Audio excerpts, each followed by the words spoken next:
Ethan Carter tightened his scarf against the biting wind as he walked down a dimly lit street in downtown Seattle. His leather shoes clicked against the pavement, the sound echoing in the emptiness of the late hour. He had no real reason to be out.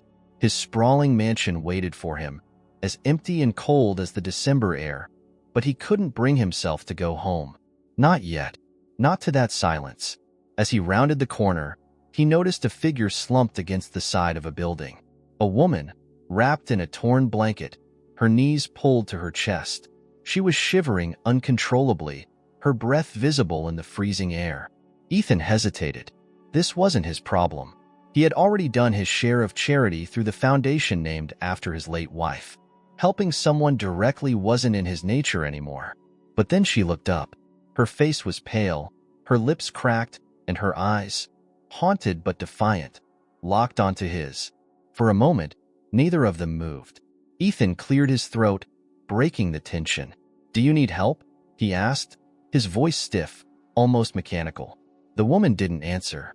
Instead, she clutched the blanket tighter around her shoulders and looked away, as if ignoring him might make him disappear. Ethan felt a surge of irritation. He could just keep walking. She clearly didn't want his help. Yet something about her struck a chord, a faint echo of the past he tried so hard to forget. "I'm not going to hurt you," he said, his tone softening, "but you'll freeze to death out here." She glanced back at him, her eyes narrowing as if trying to judge his sincerity. After what felt like an eternity, she gave a small nod. Ethan sighed, running a hand through his neatly combed hair. "Come on. My car's just down the street." She hesitated before standing, her movements slow and cautious. Ethan noticed how frail she looked, her cheeks hollow and her clothes hanging loosely on her frame. He didn't ask questions as they walked to his car, a sleek black sedan parked under a street lamp. Opening the passenger door, he motioned for her to get in. Once inside, Ethan cranked up the heat.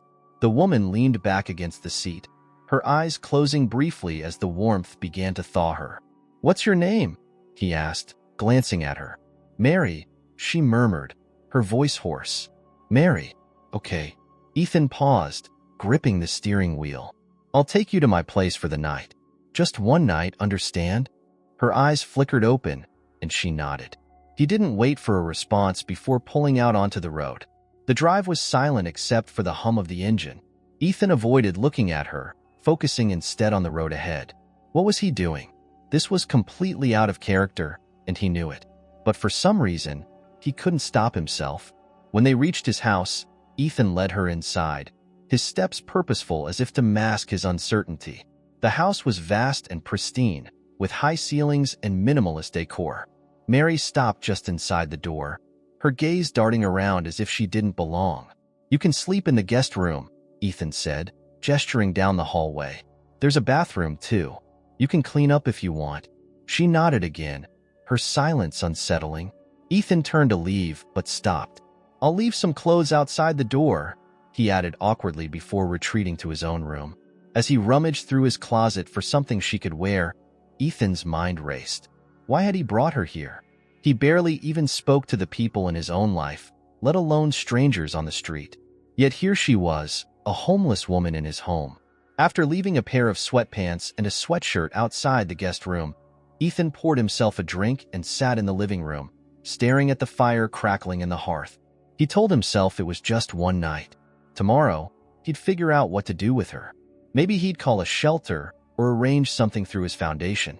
But for now, he couldn't shake the feeling that he'd just opened a door he might not be able to close. The sound of footsteps on the hardwood floor drew Ethan's attention from the fire.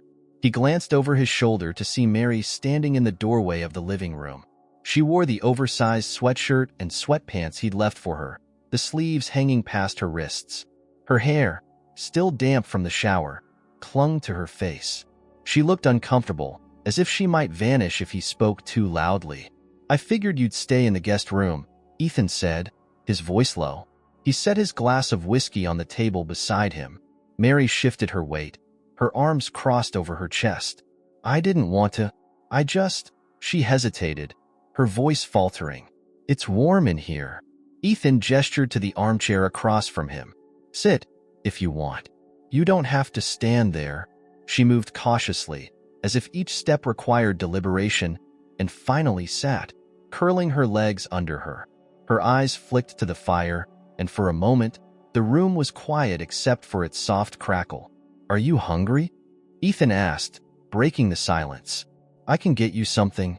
I'm fine, she said quickly, though the way her gaze dropped made him wonder if it was true.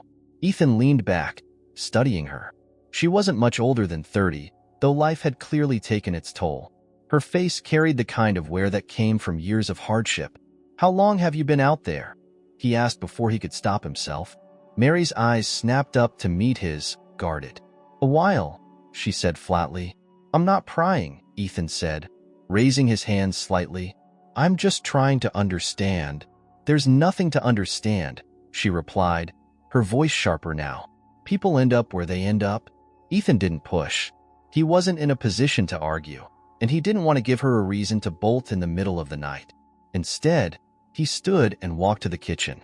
He returned a few minutes later with a plate of crackers and cheese, setting it on the table between them. Just in case, he said, sitting down again. Mary glanced at the plate, her expression unreadable, before reaching for a cracker. Thanks, she muttered. Ethan nodded, then leaned forward, resting his elbows on his knees. Look, I don't know why I stopped tonight. I don't usually do things like this. Mary smirked faintly. I could have guessed. Ethan ignored the comment. But you're here now. So, for tonight, let's just figure out how to make this work. Tomorrow, I'll help you find somewhere better. Her smirk faded, replaced by something softer. She nodded, taking another cracker. Okay. They sat in silence after that, the firelight casting flickering shadows across the room. Ethan found himself wondering about her story, the chain of events that had brought her to that street corner. But he knew better than to ask. People didn't end up like Mary without scars, and scars weren't for strangers to prod. Eventually, Mary stood. I'll go back to the room, she said. Thanks for everything. Ethan nodded. Good night. As she disappeared down the hallway, Ethan leaned back in his chair, staring into the fire. The whiskey in his glass was untouched. He wasn't sure what he expected when he'd brought her here, but the evening had left him feeling something he hadn't in years, uncertainty. It gnawed at him, a reminder that he couldn't keep his life as neat and compartmentalized as he tried to. Upstairs, Mary closed the door to the guest room behind her. She sat on the edge of the bed, her hands clasped tightly in her lap. The house was too quiet, the kind of silence that pressed down on her, making her feel out of place. She glanced at the clothes Ethan had left earlier, folded neatly on the chair. They smelled clean, like detergent, and something vaguely comforting.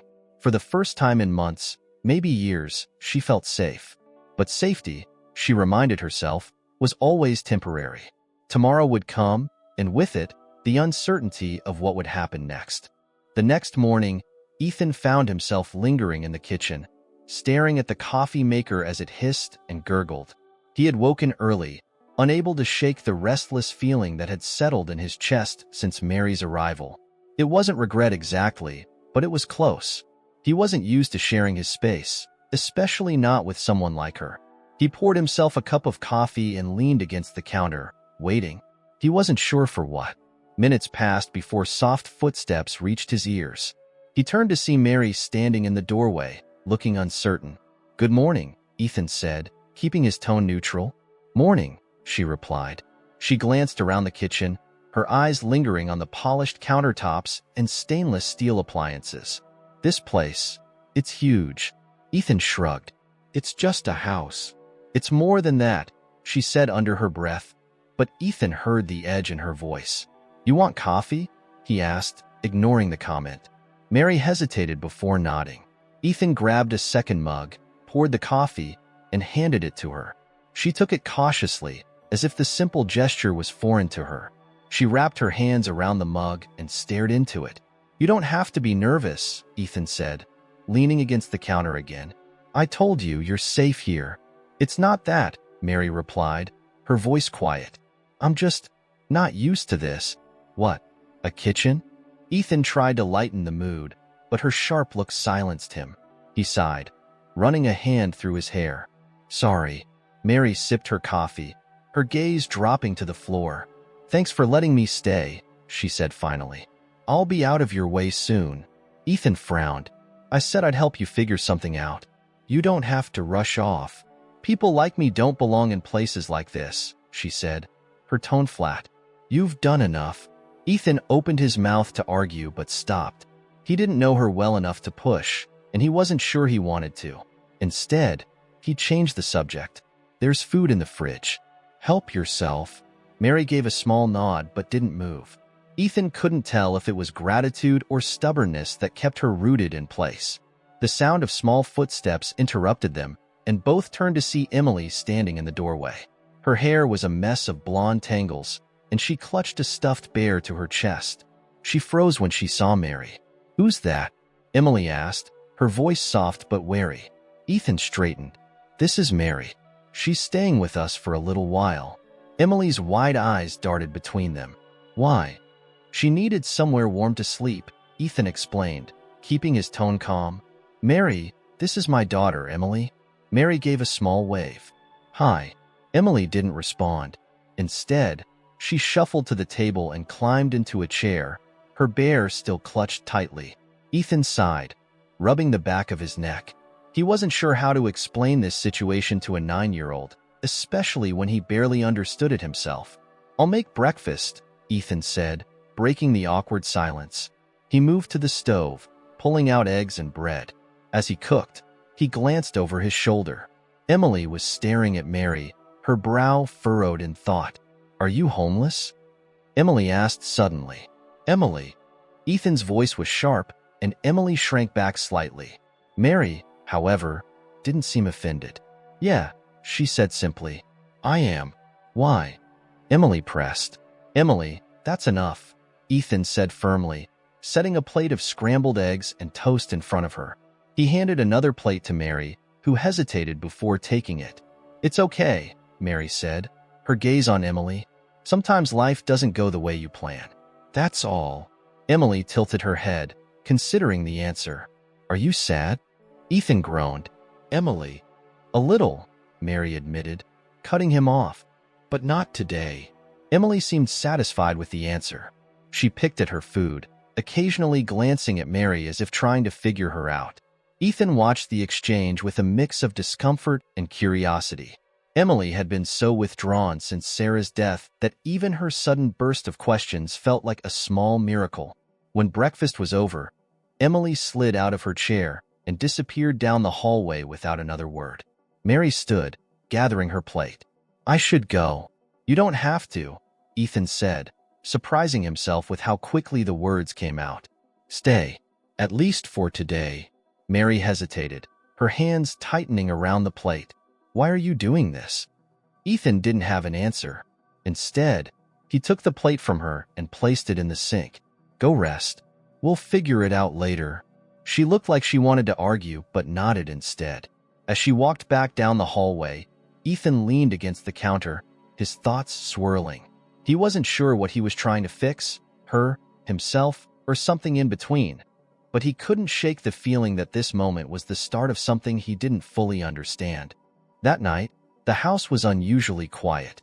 Ethan sat in his home office, staring at the stack of papers on his desk, but his focus was elsewhere.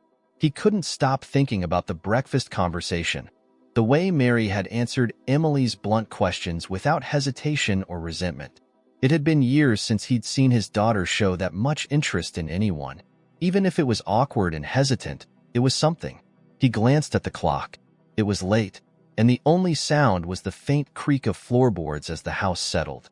Sighing, Ethan pushed the papers aside and leaned back in his chair. He told himself to go to bed, but the thought of lying in the dark with nothing but his own thoughts kept him rooted in place. A soft sound broke the stillness, pulling Ethan from his reverie. It was faint, almost imperceptible, but it grew louder as he focused on it. A melody. A woman's voice, low and soothing, hummed through the quiet halls.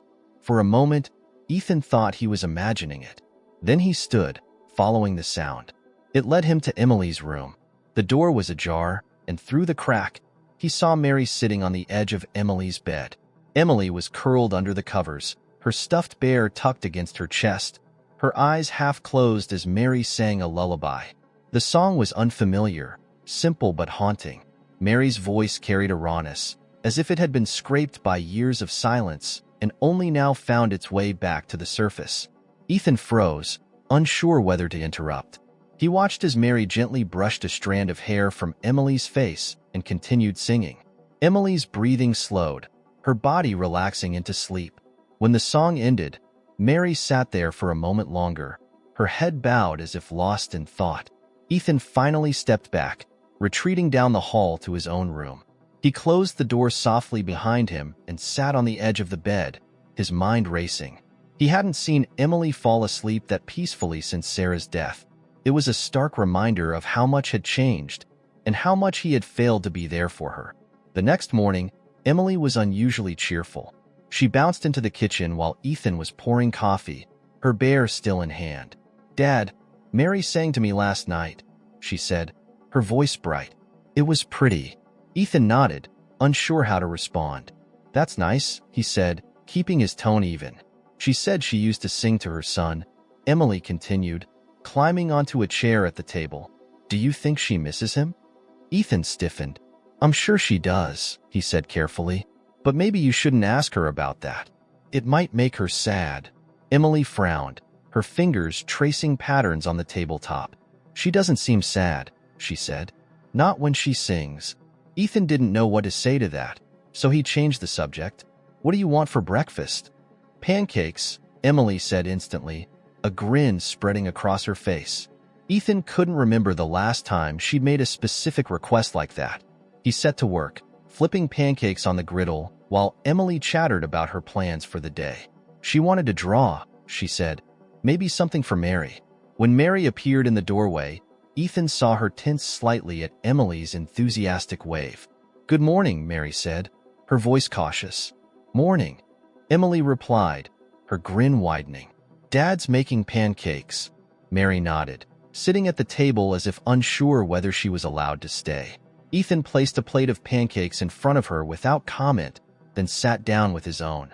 The three of them ate in relative silence, but it wasn't the uncomfortable quiet Ethan had expected. It felt normal. After breakfast, Emily ran off to gather her art supplies, leaving Ethan and Mary alone in the kitchen. Mary sipped her coffee, her gaze fixed on the table. "I didn't mean to overstep last night," she said suddenly. "With Emily." "You didn't," Ethan said quickly. She seemed happy. Mary looked up, her expression unreadable. "She's a sweet kid. Reminds me of my boy." Ethan hesitated. "Do you want to talk about him?" Mary shook her head. "Not really. Not now." "Fair enough." Ethan stood, carrying his plate to the sink. He wanted to ask more, to understand the pieces of Mary's life that had brought her here, but he knew better than to push. She would tell him when she was ready, or not at all. As the day unfolded, Ethan watched from a distance as Mary and Emily interacted. Emily showed Mary her drawings, and Mary praised them with genuine warmth. They laughed together, something Ethan hadn't heard in his house in years. It was unsettling, but not in a bad way. It made him realize how much he'd let his grief dictate their lives. That evening, as he sat in his office again, Ethan found himself staring at a photo of Sarah on his desk. He picked it up, tracing the edge of the frame with his thumb. "You'd like her," he murmured, his voice barely above a whisper. For the first time in a long while, he didn't feel entirely alone. The following morning, the house hummed with an unfamiliar energy. Emily had woken early, dragging her sketchbook and pencils into the living room before Ethan had even made his first cup of coffee. She sat cross-legged on the floor, her face scrunched in concentration as she sketched. Ethan watched her from the kitchen, marveling at her newfound enthusiasm. It had been months since she touched her art supplies, and he knew exactly what, or who, had inspired the change. Mary appeared in the doorway a short while later, her hair tied back, wearing the same oversized sweatshirt Ethan had given her. She paused, watching Emily for a moment before stepping into the kitchen. Ethan handed her a mug of coffee without a word. She nodded in thanks, taking a cautious sip. "You're good with her," Ethan said after a beat, keeping his voice low. "I don't know how, but you are." Mary shrugged. leaning against the counter. Kids aren't that complicated. They just want someone to see them. Ethan's chest tightened at the comment. He wanted to argue, but he couldn't. She was right, and he hated how clearly she could see what he had tried so hard to avoid. "Morning, Mary." Emily's voice rang out from the living room. She waved a piece of paper in the air. "Look what I made." Mary smiled faintly, setting her coffee down. She walked over to Emily, crouching beside her. "Let me see," she said, her voice softer than Ethan had ever heard it. Emily handed her the drawing. It was a vibrant depiction of a woman with long flowing hair, standing under a canopy of stars. Mary studied it, her fingers brushing the edge of the paper. "This is beautiful," she said sincerely. "You're really talented." "It's you," Emily said proudly. "Under the stars. Because you sang that song the other night?" Mary blinked, her expression faltering for a split second before she recovered. "You drew this for me?" Emily nodded eagerly. "You can have it if you want." Mary's lips parted as if she wanted to say something, but no words came. She looked at Ethan, who stood in the kitchen doorway, his arms crossed. He gave her a small nod, as if to say it was okay to accept. "Thank you, Emily," Mary said finally, her voice thick. "This means a lot." "You're welcome," Emily said, beaming. She picked up another pencil and immediately began working on a new drawing. Mary stood and walked back to the kitchen, the drawing clutched tightly in her hand. She set it on the counter and stared at it for a moment. "She's a good kid," she said quietly. "She is," Ethan agreed. "I just haven't always known how to be there for her." Mary gave him a sidelong glance. "You're trying. That counts." Ethan wasn't sure he believed her, but the way she said it made him want to. Later that day, Ethan left Mary and Emily in the living room while he went to his office to catch up on work. He tried to focus, but the sound of their laughter drifted down the hall, distracting him. It was a sound he hadn't heard in years, and it pulled at something deep inside him. By the time he returned, Emily had spread her drawings across the coffee table, chattering animatedly as Mary listened with genuine interest. Ethan stood in the doorway, unnoticed, and watched. Mary seemed at ease, a stark contrast to the wary woman he had brought home 2 nights ago. For the first time, he saw a glimpse of who she might have been before life had hardened her edges. "Dad!" Emily's voice snapped him out of his thoughts. "Come look." Ethan walked over, sitting on the edge of the couch as Emily showed him her latest masterpiece. It was a drawing of their family, him, Emily, and Mary, all holding hands. He stared at it, unsure how to react. "Emily," he said carefully, "why did you draw this?" "Because we're a family now," Emily said simply. "Mary's part of it." Mary stiffened, her smile fading. "Emily, I'm not." "Yes, you are," Emily interrupted, her tone firm. "You take care of me, and you're nice. That's what families do." Ethan glanced at Mary, whose expression was a mixture of surprise and something he couldn't quite place. She opened her mouth to respond but seemed to think better of it. Instead, she stood abruptly. "I'll be back," she muttered, walking toward the guest room. Emily frowned, looking up at Ethan. "Did I say something wrong?" Ethan sighed, pulling her into a hug. "No, sweetheart. Mary's just figuring some things out. Give her some time." Emily nodded, but her brow remained furrowed. She gathered her drawings and carried them to her room, leaving Ethan alone in the living room. He leaned back against the couch, staring at the space Mary had just vacated. He knew Emily didn't understand the complexities of the situation, and he envied her ability to see things so clearly. For her, it was simple. Mary belonged. For Ethan, it wasn't that easy.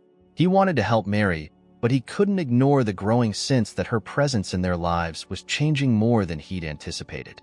And he wasn't sure whether that was a good thing, or something that would unravel everything he tried to hold together. That night, the house felt heavier. Ethan sat alone in the dimly lit living room, staring into the fire. His thoughts circled back to Emily's drawing, the way she had so easily declared Mary part of their family. It was a child's simple logic, but it struck a chord deep within him. He had spent so much time trying to keep their lives carefully controlled, compartmentalized, yet Mary had disrupted it all without even trying. The faint creak of floorboards made him turn. Mary stood in the hallway, her arms crossed, shoulders tense. She hesitated before stepping closer, her expression unreadable. "Can I sit?" Ethan nodded, motioning to the chair across from him.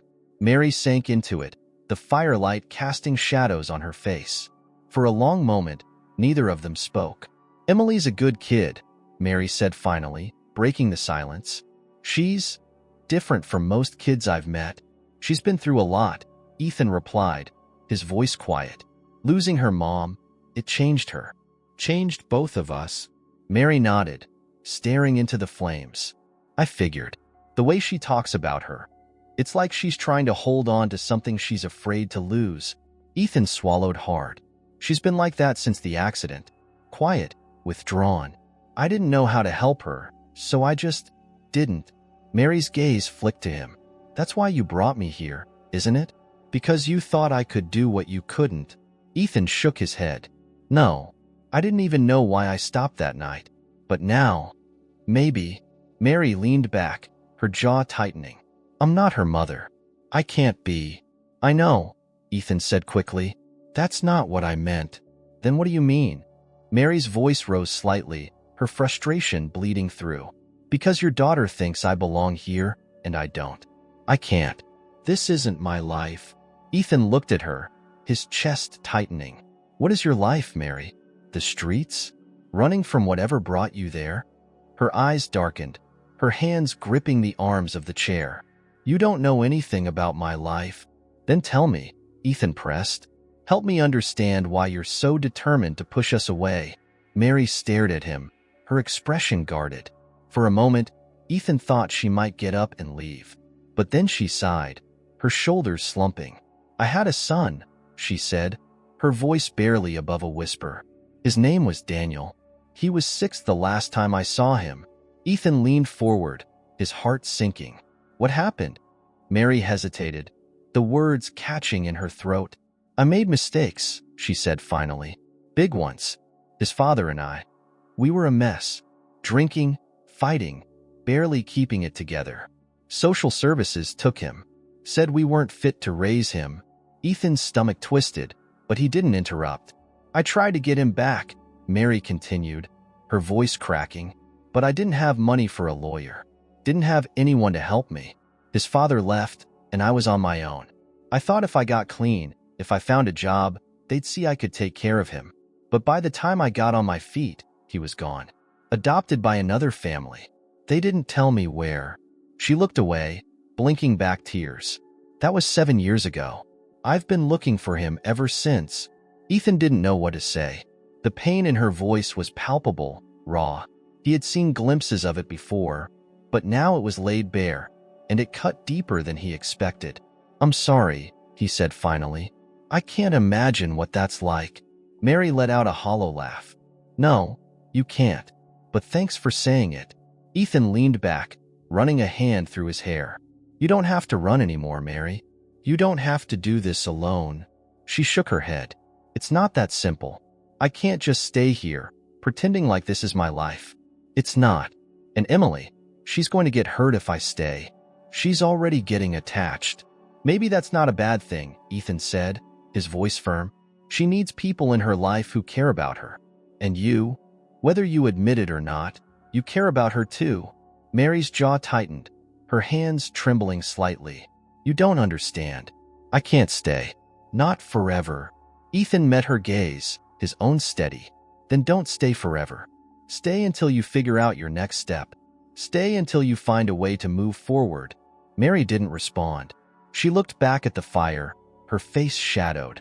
For a long moment, the room was silent. Finally, she stood, her movements slow. "Good night, Ethan," she said softly. "Good night," he replied, watching as she disappeared down the hall. Ethan stayed in the living room long after she left, his mind racing. He had opened his home to her on a whim, but now it felt like so much more.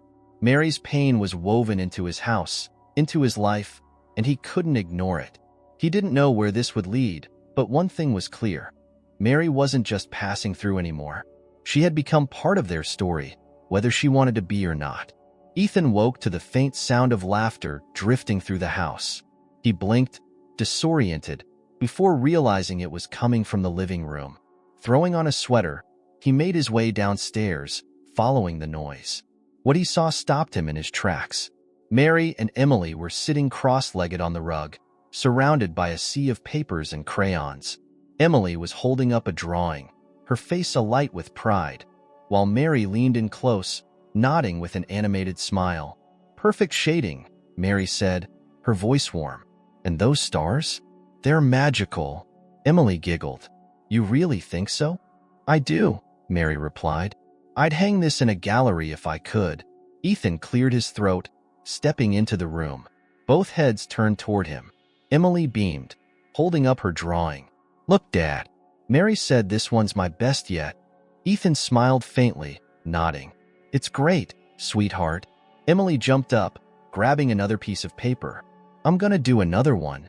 She dashed off to the dining table, leaving Ethan and Mary alone amidst the scattered artwork. Mary began gathering the papers, stacking them neatly. "She's got real talent," she said without looking up.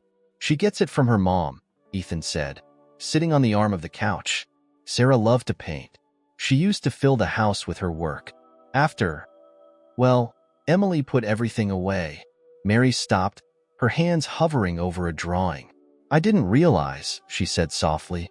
"I never pushed her to keep going," Ethan admitted. "I didn't know how. It's like I froze after Sarah died. I didn't know how to be her dad without her mom." Mary met his eyes, her expression unreadable. "You're trying now. That counts for something." Ethan wanted to believe her, but the doubt lingered.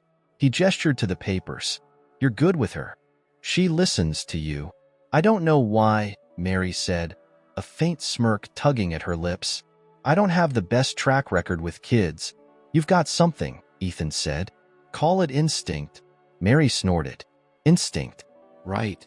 She gathered the last of the papers and stood, the pile in her arms. "Don't read too much into it. I'm just trying to help her feel normal." Ethan stood, blocking her path. "Normal's not something she's had in a while. Whatever you're doing, it's working." Mary's smirk faded, replaced by a flicker of something deeper. Doubt, maybe even fear. "I told you, Ethan, I'm not staying." "I can't." "Why not?" Ethan pressed. "What are you so afraid of?" Her grip on the papers tightened. "You don't get it. People like me, we don't fit in places like this. It's not who I am." "Maybe it could be," Ethan said, his voice steady. "You're not the same person you were before. You don't have to keep running." Mary shook her head, her jaw tight. "You don't know what you're asking." "I'm asking you to give yourself a chance," Ethan said. "For Emily's sake.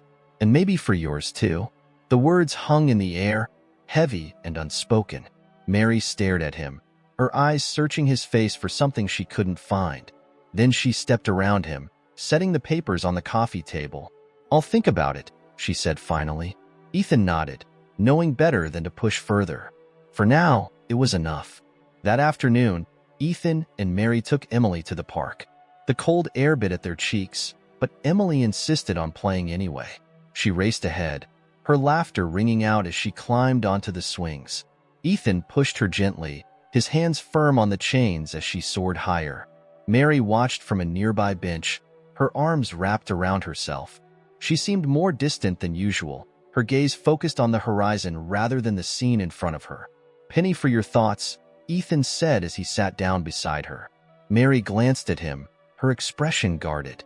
"Just thinking about Daniel," she admitted. "He used to love the swings." Ethan nodded, unsure what to say. "I wonder if he remembers me," Mary continued, her voice barely above a whisper. "If he hates me for leaving." "Mary, I didn't leave him, you know," she interrupted. "But it probably felt that way to him. One day I was there, and the next I wasn't. I can't imagine what that did to him." Ethan reached out, placing a hand on her shoulder. "You did what you could. It wasn't your fault." "Doesn't change what happened," Mary said, her tone hollow. "I've spent years trying to make up for it, but nothing will ever bring him back." Ethan squeezed her shoulder, wishing he could say something to ease her pain. But he knew there were no words for wounds like hers. All he could do was sit beside her, sharing the silence. That evening, after Emily had gone to bed, Ethan found Mary in the kitchen, staring at the drawing Emily had made for her. It was still on the counter, untouched. "She meant it," Ethan said, leaning against the doorway. Mary looked up, startled. "What?" "Emily," he said, "when she said you're part of our family, she wasn't just saying it." Mary shook her head, a sad smile tugging at her lips. "She doesn't understand what she's saying." "Maybe she understands more than you think," Ethan replied. Mary didn't answer. She picked up the drawing, her fingers tracing the lines of the stars. "I'll hurt her," she said finally. "If I stay, I'll hurt her. I always do." Ethan stepped closer, his voice firm. "Then don't. Stay, Mary. Stay and prove to yourself that you don't have to run anymore." Mary looked at him, her eyes glistening. For a moment, he thought she might argue, but instead, she nodded, just once. "Okay," she said. "I'll stay. For now." Ethan exhaled, relief washing over him. He didn't know how long for now would last, but he was willing to take it, one step at a time. The days that followed were marked by a fragile sense of normalcy. Mary settled into the rhythms of the house, though she still kept her distance in small but noticeable ways. She avoided lingering in the kitchen after meals and often retreated to the guest room when the weight of her thoughts seemed too heavy. Yet, when she was with Emily, it was as if those walls around her disappeared. Ethan noticed how Emily lit up whenever Mary was near. They spent hours drawing, playing games, and even attempting to bake cookies, an endeavor that ended in flour-covered laughter and burned edges. The sight of Emily laughing, truly laughing, was enough to make Ethan push aside his lingering doubts about the situation. For now, things seemed to be working, but the cracks in Mary's resolve weren't hard to miss. Late one evening, Ethan found her standing by the large window in the living room, staring out at the city lights. She held a cup of tea in her hands, but it was untouched, the steam curling into the air like whispers she couldn't hear. "You okay?"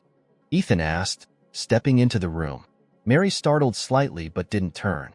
"Couldn't sleep," she said simply. Ethan walked over, leaning against the wall near the window. "Something on your mind?" She let out a humorless laugh. "Everything. You want to talk about it?" Mary shook her head, her gaze fixed on the skyline. "You know, when I first ended up on the streets, I thought it was temporary. A couple of weeks, maybe a month. I told myself I'd find a way back. But weeks turned into months, and months turned into years. You stopped believing in a way back after a while." Ethan didn't interrupt. He could hear the strain in her voice, the weight of every word. "And now I'm here," she continued, her tone bitter. "In this beautiful house with this beautiful family, and I feel like I don't belong. Like I'm waiting for someone to tell me to leave." "No one's going to tell you to leave," Ethan said firmly. Mary finally turned to face him, her eyes glassy. "You say that now, but what happens when I mess up? When I do something that proves I'm not supposed to be here?" Ethan met her gaze, his voice steady. "You're not going to mess up. You don't know that," she said, her voice cracking. "I don't even know that." "Maybe not," Ethan admitted. "But I do know this. Emily loves having you here. And so do I. You've brought something into this house that's been missing for a long time." Mary looked at him, her expression a mix of disbelief and something he couldn't quite name. "What's that?" "Hope," Ethan said quietly. For a moment, neither of them spoke. The only sound was the faint hum of the heater kicking on, filling the silence with its warmth. Mary turned back to the window, but her shoulders seemed less tense. "Thanks," she said after a long pause. "For saying that." Ethan nodded, though she couldn't see him. "It's the truth." The next day, Ethan decided to take Mary and Emily out for lunch. It was a rare sunny day in Seattle, and he figured the fresh air might do them all some good. They found a cozy diner not far from the house, a place Ethan hadn't been to in years. The waitress greeted them with a smile, leading them to a booth by the window. Emily chattered excitedly as they looked over the menus, pointing out her favorite items. Mary seemed quieter than usual, but she followed along, her lips curving into small smiles at Emily's enthusiasm. As they waited for their food, Ethan noticed Mary glancing around the diner. Her posture was tense, her eyes darting to the door every so often. "Everything okay?" he asked softly. Mary nodded, though her hands fidgeted with the edge of her napkin. "Just not used to places like this anymore." Ethan frowned. "You're safe here, Mary." "I know," she said quickly, but the unease in her voice was clear. Emily tugged on Mary's sleeve, interrupting. "Can we share a milkshake after lunch? You can pick the flavor." Mary smiled, the tension in her face easing slightly. "Strawberry," she said. "Definitely strawberry." Emily grinned. "Strawberry it is." The food arrived, and for a while, the table was filled with the comfortable sounds of eating and occasional conversation. Mary's guarded expression softened as the meal went on, and by the time the milkshake arrived, she seemed almost at ease. But as they left the diner, heading back to the car, Mary froze. Her entire body stiffened, her eyes fixed on a figure across the street. It was a man, tall and broad-shouldered, his face partially obscured by a beanie. He didn't seem to notice them, but Mary's reaction was immediate. "Mary?" Ethan said, his voice laced with concern. "What is it?" She shook her head, her hand gripping his arm. "Nothing. Let's go." Ethan glanced at the man, but decided not to press. They hurried back to the car, Mary keeping her head down the entire way. Once inside, she leaned back in her seat, her breathing shallow. "Who was that?" Ethan asked as he started the car. "No one," Mary said quickly. Too quickly. Ethan didn't push, but the tension in the car was palpable the entire drive home. That night, Ethan found Mary in the kitchen again, pacing. She looked up as he entered, her expression tight. "Who was that man, Mary?" he asked, his tone gentle but firm. She hesitated, her hands wringing together. "Someone from before," she said finally. "Someone I don't want to see again. Is he dangerous?" Mary's eyes darted away. "He could be. If he knew where I was." Ethan's stomach tightened. "Does he?" "No," she said quickly. "He didn't see me." Ethan nodded, his mind racing. "You're safe here," he said, though the words felt hollow even as he spoke them. Mary gave a small, tight smile. "I hope so." As she left the room, Ethan leaned against the counter, his thoughts swirling. He didn't know who the man was or what he represented, but one thing was clear. Mary's past wasn't as far away as she wanted it to be, and sooner or later, it was going to catch up with her.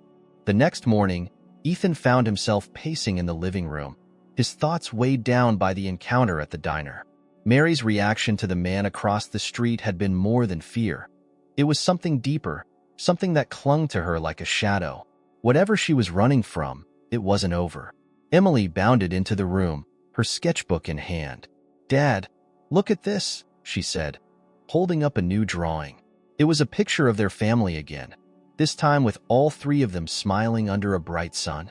"It's beautiful," Ethan said, ruffling her hair. He glanced toward the hallway, where Mary's door remained closed. "Is Mary still in her room?" Emily nodded. "She said she wasn't feeling good this morning." Ethan frowned. "Okay, sweetheart, why don't you keep drawing? I'll check on her." Emily plopped onto the couch, already engrossed in her sketchbook again, as Ethan walked down the hall. He knocked lightly on Mary's door. "Mary, you okay?" There was a long pause before her voice came through the door, muffled but steady. "I'm fine." "You don't sound fine," Ethan said. "Can I come in?" Another pause. Then, yeah. He opened the door to find Mary sitting on the edge of the bed, her arms wrapped around herself. She looked up at him, her face pale and drawn. "Is this about yesterday?" Ethan asked, stepping into the room. Mary nodded slowly. "I know I'm being paranoid, but seeing him, it brought back a lot." "Who is he?" Ethan pressed gently. "You said he was from before." "From where?" Mary hesitated, her fingers twisting the fabric of her sweatshirt. "He's part of the reason I ended up on the streets," she said finally. "His name's Scott. He was someone I trusted. I shouldn't have." Ethan's stomach tightened. "Did he hurt you?" "Not in the way you think," Mary said, shaking her head. "But he got me into trouble. Big trouble. I trusted him, and he used me. When things went south, he left, and I took the fall. Lost everything because of him." Ethan sat down in the chair across from her, his expression serious. If he's dangerous, we need to do something. Call the police, file a report. No, Mary interrupted, her voice firm. That'll just make things worse. He's not someone you can deal with like that. The less he knows about where I am, the better. Ethan clenched his jaw, frustrated but unwilling to push her further. You're safe here, he said, echoing his words from the night before. We'll figure this out together. Mary nodded, but her eyes remained distant. Thanks, she said softly, for everything. Later that day, Ethan decided to take matters into his own hands.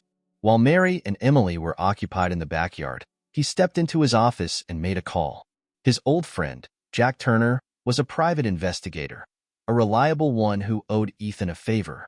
Jack, it's Ethan Carter, he said when Jack picked up. Ethan, been a while, Jack replied. What can I do for you? I need you to look into someone for me, Ethan said. His name's Scott, but I don't have a last name. He's tied to a woman staying with me. I need to know if he's a threat. Jack paused. You're being vague, but I'll take the case. Any other details? Not much, Ethan admitted. He's got a history with her. She saw him yesterday in Seattle, near Broad Street. That's all I've got. All right, Jack said. I'll dig around. Give me a couple of days. Thanks, Jack, Ethan said. Hanging up, he leaned back in his chair, his mind racing. He hadn't told Mary about the call, knowing she'd protest, but he couldn't sit by and do nothing. If this man was a danger to her, or to Emily, he needed to know. That evening, Ethan found Mary sitting on the back porch, watching Emily chase fireflies in the fading light. The tension in her posture had eased slightly, but her hands were still clenched in her lap. You should come inside, Ethan said, stepping out onto the porch. It's getting cold. Mary glanced at him, her expression guarded. I'm fine. Ethan sat down beside her, letting the silence stretch between them. Finally, he spoke. I called someone. A friend. He's a private investigator. Mary's head snapped toward him, her eyes wide. You what? I asked him to look into Scott, Ethan said calmly. I need to know who we're dealing with, Mary. I can't protect you, or Emily, if I don't know the truth. I didn't ask you to do that, Mary said, her voice sharp. You had no right. I had every right, Ethan countered. You're in my house, Mary. Emily's involved now. I need to know if there's a real threat. Mary stood abruptly, pacing the porch. You don't understand what you've done. If Scott finds out someone's looking into him, he won't, Ethan said firmly. Jack's discreet. No one will know. Mary shook her head, her arms wrapped tightly around herself. You shouldn't have done this. Maybe not, Ethan said, standing, but I did. And if it means keeping you safe, then I don't regret it. Mary didn't respond. She stared out at the yard, where Emily was still twirling under the glow of fireflies, her laughter ringing out like a bomb against the tension. Ethan reached out, his hand resting lightly on Mary's shoulder. We'll handle this, he said quietly. Whatever it is, we'll face it together. Mary didn't pull away, but she didn't acknowledge his words either. She simply stood there, her silhouette framed by the fading light, as the shadows of her past loomed ever closer. Ethan's phone buzzed early the next morning, its sharp vibration cutting through the quiet of his office. He had been staring at the same page of financial reports for nearly an hour, his mind preoccupied with Jack's investigation. When he saw the caller ID, he snatched up the phone immediately. Jack, Ethan said, his voice low. What did you find? I've got some information, Jack replied. Scott Ramsey. That's the guy you're dealing with. He's got a record, fraud, assault, and some under-the-table dealings that didn't make it into the system. He's not clean, Ethan. Not by a long shot. Ethan's grip on the phone tightened. How dangerous is he? Jack sighed. He's the type who doesn't let things go. If he thinks Mary owes him something, he won't stop until he gets it. Whatever his angle is, it's not good. Can you find out what he's after? Ethan asked. I'll keep digging, Jack said, but tread carefully. If he gets wind that someone's looking into him, it could stir up trouble. Ethan thanked Jack and ended the call, his chest heavy with unease. He hadn't expected good news, but hearing it confirmed felt like a blow. Scott was a threat, one that Mary clearly feared, and with good reason. He leaned back in his chair, staring at the ceiling. He needed to tell Mary, but he wasn't sure how. She'd already been on edge since seeing Scott at the diner. Dropping this news on her would only deepen her fear, but she had a right to know. Later that afternoon, Ethan found Mary in the kitchen, wiping down the counters. Emily was in her room, humming as she worked on another drawing. Ethan took a deep breath before speaking. "Mary," he began, his voice measured. "I heard back from my friend." Mary froze, her hand clutching the rag tightly. "And his name is Scott Ramsey," Ethan said. "He has a criminal record, fraud, assault. Jack thinks he's dangerous." Mary closed her eyes, her shoulders sagging. "I told you," she said quietly. "I told you this would make things worse." "Nothing's worse yet," Ethan said, stepping closer. "We have information now. That's something. We can figure out how to handle him." Mary shook her head, her voice trembling. "You don't handle people like Scott, Ethan. You stay out of their way. That's the only way to survive." "Staying out of his way hasn't stopped him from being a threat to you," Ethan said. "You can't keep running from him forever." Mary opened her eyes, and the fear in them cut through him. "You don't know what you're talking about. You've never been where I've been. People like Scott, people like me, we don't live by the same rules you do." Ethan placed a hand on the counter, his tone softening. "You're not the same person you were back then. You're stronger now, and you're not alone. We can fight this together." Mary turned away, her hands gripping the edge of the sink. "What if he comes here? What if he finds out where I am? Emily, she could get hurt because of me." Ethan's jaw tightened. "He's not going to hurt Emily. I'll make sure of that." "How?" Mary asked, spinning around to face him. "You can't protect us from someone like him, Ethan. You don't understand what you're dealing with." "Then help me understand," Ethan said, his voice firm but calm. "Tell me everything, Mary. What happened between you two? What does he want?" Mary's gaze dropped to the floor. For a long moment, she didn't speak. Then she took a shaky breath and began. "Scott and I met when I was at my lowest," she said, her voice hollow. "I'd lost Daniel, and I was desperate for anything that felt like control. He offered me a way out. Money, connections, a chance to start over. But it wasn't real. Everything he gave came with strings attached, and when I couldn't pay him back, he turned on me." She paused, her hands trembling. "He threatened me, made sure I knew I'd never escape him. When I finally ran, I thought I'd gotten away. But he always finds me, Ethan. Always." Ethan's chest ached at the weight of her words. "He won't find you here," he said firmly. "I'll make sure of it." Mary looked up at him, her eyes brimming with tears. "Why are you doing this? Why do you care so much?" "Because you matter," Ethan said simply. "To Emily. To me. You've brought something into this house that we didn't even know we were missing. I'm not going to let someone like Scott take that away." Mary wiped her eyes, her expression wavering between gratitude and fear. "I don't know if I can believe that," she said softly. "Then believe in me," Ethan said. "We'll figure this out, Mary. Together." That night, Ethan called Jack again, laying out a plan. He asked Jack to keep a closer eye on Scott, to track his movements and find out if he had any connections in Seattle. It was a risk, but one Ethan was willing to take. If Scott made a move, he wanted to know about it. As Ethan hung up the phone, he glanced toward the hallway where Mary and Emily's rooms were. He had promised to protect them, and he intended to keep that promise, whatever it took. 2 days later, Ethan's phone buzzed again while he was reviewing emails in his office. He grabbed it, seeing Jack's name on the screen. His stomach tightened as he answered. "Jack, what's the update?" Jack's voice was serious. "Scott Ramsey's in Seattle. He's been in town for at least a week. From what I've dug up, he's not here by coincidence. He's asking questions about Mary, low-key but consistent." Ethan's heart sank. "Does he know where she is?" "Not yet," Jack said, "but it's only a matter of time. He's persistent. You need to be careful." "Thanks, Jack," Ethan said, his voice tense. "Keep me updated." As he ended the call, Ethan sat back, gripping the phone tightly. Scott was getting closer. The thought of him finding Mary, and by extension, Emily, filled him with a cold dread. He needed to act. Ethan walked down the hall and found Mary in the living room, folding a pile of laundry. She looked up as he entered, her expression immediately wary. "What is it?" she asked, sensing his unease. Ethan hesitated before speaking. "Scott's still in Seattle. He's asking questions about you." Mary froze, the shirt in her hands slipping to the floor. "How does he know I'm here?" "He doesn't," Ethan said quickly, "but Jack thinks it's only a matter of time." Mary sat down heavily on the couch, her hands trembling. "I knew this would happen. I knew I should have left." "You don't have to leave," Ethan said, sitting beside her. "We can protect you."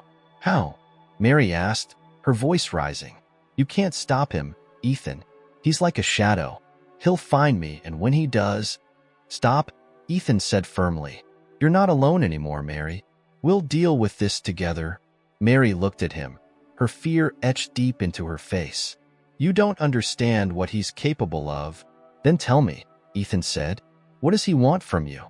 Mary swallowed hard, her gaze dropping to the floor. "Money," she said finally. "He always wants money. He thinks I owe him for what he gave me.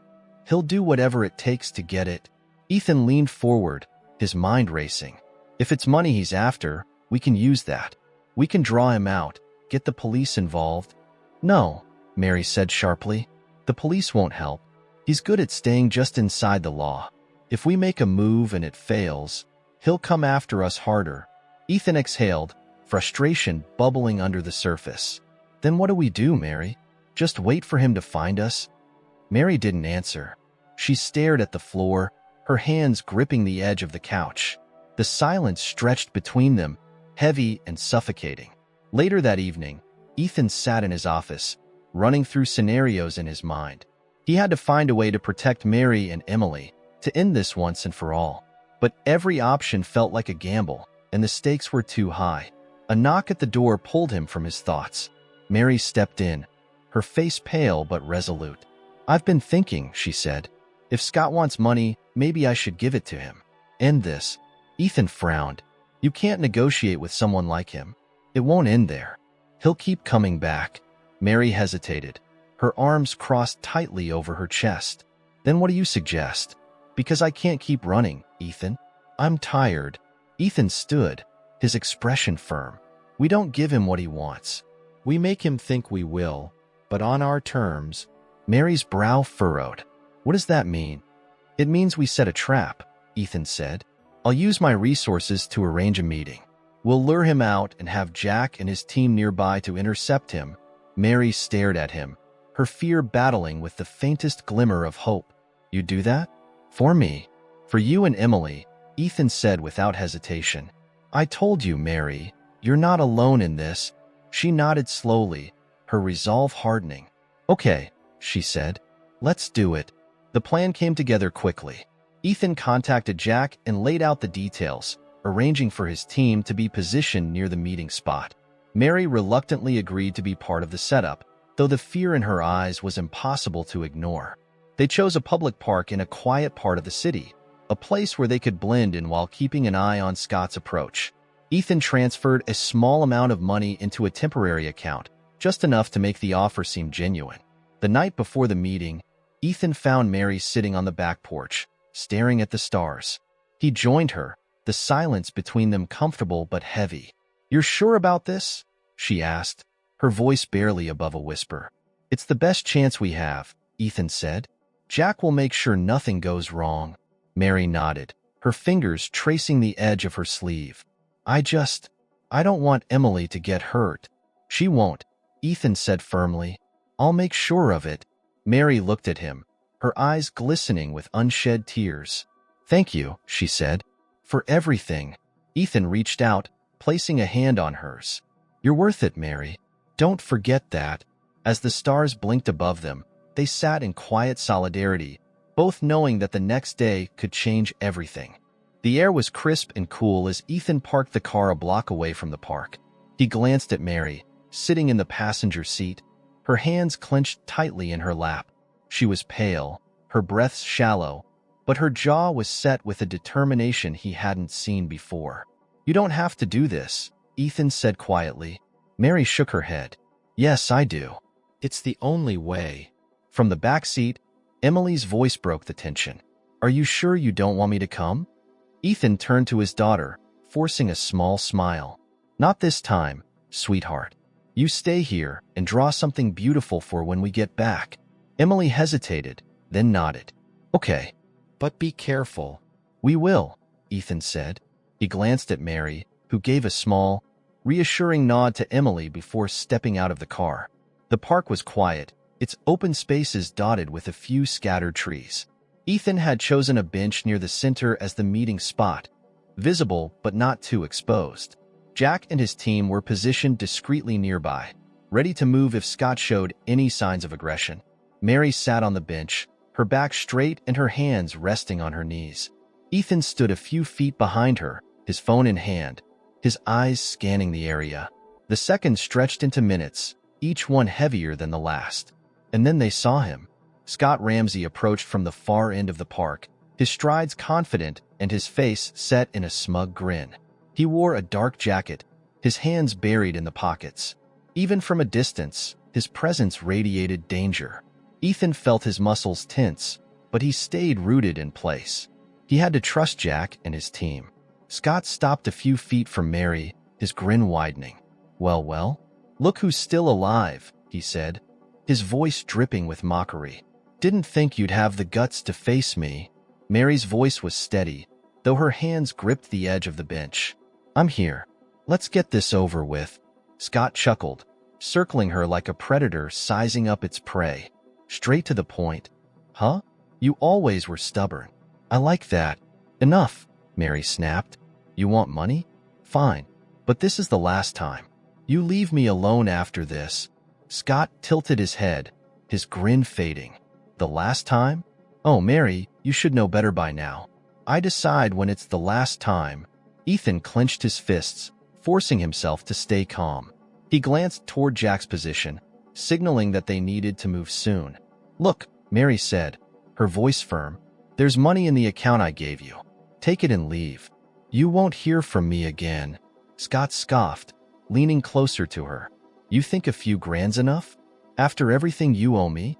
Mary flinched, but she didn't back down. It's all you're getting. Scott's grin returned, more menacing this time. You've got guts. I'll give you that. But you're forgetting something, Mary. I don't just want money. I want to see you pay for walking away. Ethan had heard enough. He stepped forward, his voice cutting through the tension. She's not walking away. She's standing her ground. Scott turned, his eyes narrowing as he took in Ethan. And who the hell are you? Someone who's not afraid of you, Ethan said, his tone calm but firm. And someone who's not going to let you bully her anymore. Scott smirked, his posture shifting. Big words for a guy who has no idea what he's dealing with. I know exactly what I'm dealing with, Ethan said. And so do they. At that moment, Jack and his team emerged from their positions, closing in on Scott. Their presence was deliberate, their movements calculated. Scott's smirk faltered, replaced by a flicker of uncertainty. What the hell is this? Scott snapped, his eyes darting between them. It's over, Scott, Ethan said. You're not going to hurt her anymore. Scott glared at Mary, his anger boiling over. You think you can hide behind him? Behind them? This doesn't end here. Jack stepped forward, his voice calm but authoritative. Actually, it does. We've got enough on you to keep you busy for a long time. So unless you want things to get worse, I suggest you walk away. Now. Scott hesitated, his fists clenching at his sides. For a moment, Ethan thought he might lash out, but then Scott stepped back, his grin returning. This isn't over, he said, his voice low. You'll regret this. He turned and walked away, his steps quick and angry. Jack and his team followed at a safe distance, ensuring he left the area. Ethan let out a breath he hadn't realized he'd been holding. He turned to Mary, who was still sitting on the bench, her hands trembling. It's over, he said softly. Mary looked up at him, her eyes brimming with tears. Is it? It will be, Ethan said. We'll make sure of it. That evening, back at the house, the weight in the air had lifted slightly. Emily ran to greet them as they entered, her drawing held high. Look, Dad. Look, Mary, she said, beaming. It's all of us under the stars again. Mary knelt down, taking the drawing in her hands. She stared at it for a long moment, her expression softening. "It's beautiful," she said, her voice thick. "Thank you, Emily." Emily grinned, hugging her tightly. Mary hesitated, then wrapped her arms around the girl, holding her close. Ethan watched the scene, a small smile tugging at his lips. For the first time in a long time, the future didn't seem so uncertain. Together, they had faced the shadows, and together, they would keep moving forward. Mary found the courage to face her past and build a future with those who believed in her. What about you? What would you do if you had the chance to start over? Share your thoughts in the comments below. And don't forget to check out the upcoming videos on the channel for more inspiring stories. See you there.